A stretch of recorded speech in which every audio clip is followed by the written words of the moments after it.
Assalamualaikum warahmatullahi wabarakatuh dan salam Malaysia Madani. Pencarian identiti diri melalui warisan bangsa, itulah tema yang hendak diangkat oleh penulis Bahrudin Bekri dalam novelnya Rahsia Paling Rahsia. Saya, Cahaya Iman binti Cik Muhammad Rafizi, berumur 14 tahun dari Mahad Al-Masyhur Al-Islami Pulau Pinang, ingin berkongsi resensi novel ini yang diterbitkan oleh Alaf 21 pada tahun 2023. Novel ini mengandungi 49 bab dan setebal 357 muka surat. Mengisahkan Amir, seorang penjual ubat tradisional yang bercita-cita mahu mengubah nasib hidupnya demi memenangi hati seorang gadis yang bernama Hawa.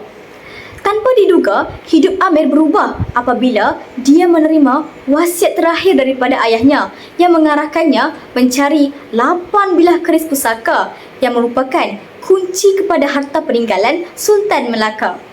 Dalam pencarian itu, Amir bukan sahaja merungkai misteri sejarah tetapi juga menemui bahawa dirinya ialah pewaris sebenar harta tersebut. Banyak nilai murni yang ditonjolkan dalam novel ini, antaranya keberanian, ketabahan dan persahabatan.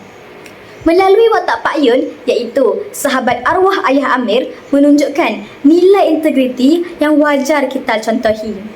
Pak Yun lah yang membantu Amir dalam merungkai maksud wasiat ayahnya. Melalui watak Faizal, iaitu sahabat Amir pula, melambangkan arti sebenar persahabatan sejati. Faizal sentiasa bersama dengan Amir dalam susah mahupun senang. Namun, nilai yang paling menyentuh hati saya ialah pengorbanan dan kasih sayang seorang ayah. Walaupun hanya seorang pengawal keselamatan, ayah Amir berusaha memastikan anaknya mendapat kehidupan yang lebih baik. Kisah ini mengingatkan saya agar sentiasa menghargai ibu bapa tidak kira apa pun pekerjaan mereka. Gaya bahasa yang digunakan dalam novel ini santai dan mudah difahami, menjadikannya sesuai untuk bacaan remaja. Penulis bijak menyusun plot yang penuh kejutan dan membuatkan saya terus ingin membaca hingga ke akhir. Selain itu, novel ini juga menggabungkan elemen sejarah Melayu, misteri dan aksi yang berjaya menarik perhatian pembaca. Sebagai penutup, Rahsia Paling Rahsia ialah sebuah karya yang mendidik kita untuk menghargai sejarah, mengenal jati diri dan menghayati nilai-nilai murni dalam kehidupan. Sekian, terima kasih.